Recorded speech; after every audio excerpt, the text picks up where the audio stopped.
Welcome to today's Emunah Minute. This week we had the incredible privilege to read Parashas Vayira. And in the opening scene of the parasha, we see Avram Avinu sitting by the entranceway of his tent. Avram sits, Pesach ha'oel kechom hayom. It's a few days post-circumcision, a few days after his bris milah, and he's sitting by the entranceway of the tent. Says Rashi, why is he sitting by the entranceway of the tent? He should be resting, he should be relaxing. He was looking for archim, he was looking for guests. Avram Avinu was scanning the area all around for pedestrian traffic. Who could I invite in? Who could I be machnis? Who could I go ahead and benefit from what it is that I have? Who can I go ahead and give to? Avram Avinu was looking for guests to host in his tent. But HaKadosh Baruch Hu had Rachmanis on him. HaKadosh Baruch Hu saw Avram Avinu was an old man. He's suffering from the after effects of bris milah. So Rashi says, Hotzi chama minartika. Hashem made it blistering hot. That's why the Torah says Avram Avinu was sitting by his entranceway of his tent, kechom hayom, like the heat of the day. Torah doesn't normally tell us weather conditions. So why is the Torah Kedosha telling us it was kechom hayom? Because it wasn't normally supposed to be that hot. Kadosh Baruch Hu manipulated the weather patterns and made it exceptionally blistering, boiling hot, so that there should be no pedestrian traffic. Why? So that Avram Avinu shouldn't be bothered with hachnasas archim. He shouldn't be bothered with hosting people and taking care of them. He had to focus on his own healing. He had to focus on himself. But something amazing happens. Rashi says, "Ulefi shara'o mitztaer shelo hayu archim baim." But then HaKadosh Baruch Hu, Avram Avinu was very distressed. He was distressed. He was upset that there were no archim, there were no guests to be had. So what does HaKadosh Baruch Hu do?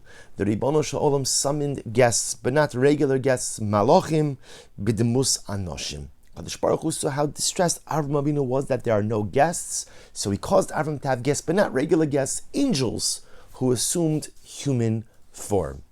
And there's an obvious question. If HaKadosh Baruch Hu saw that Avram Avinu was distressed, Avram Avinu needed company, he needed to host, he needed to do the mitzvah of achnasas archim for his own personal recovery, for his own personal well-being, instead of going ahead and bringing angels and making them look like men, and the story goes on, they pretend like they're eating, they're not really eating, it's a much simpler approach. Just cool down the weather. In other words, HaKadosh Baruch Hu, you made it boiling, blistering hot. No problem. Put the sun back, right? Go ahead and roll it back a little bit.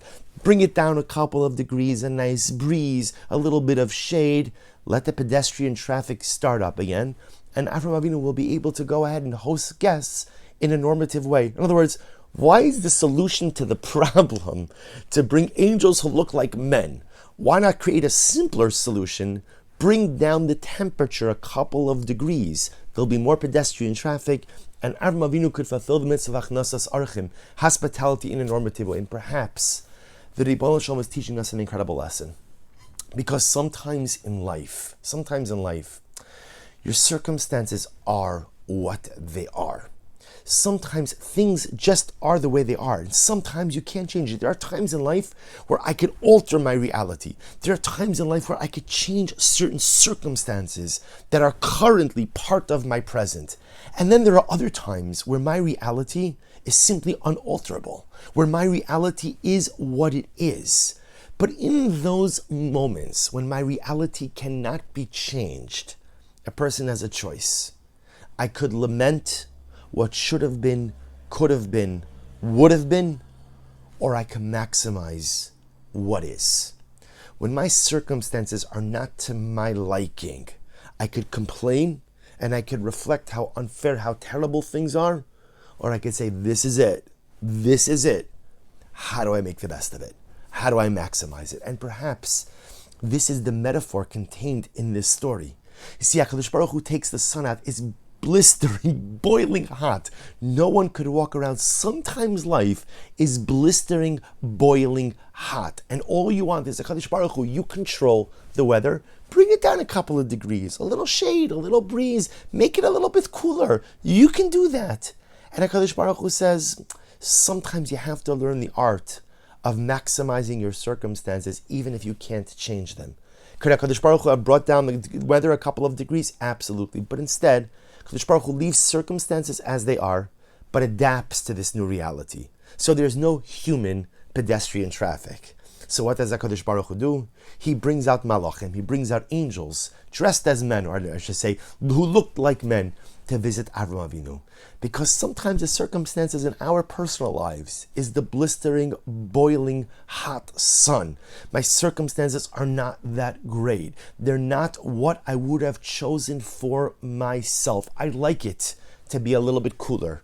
I'd like it to be a little bit easier. I'd like it to be a little bit more manageable. But as all of us learn, we often don't control the circumstances. The only thing we do control is how we adapt, how we behave, and how ultimately we rise to the occasion of our present circumstances. It would be nice when it's hot outside to make it a little bit cooler, but sometimes you just have to learn how to navigate in the heat. Wishing everyone a wonderful day.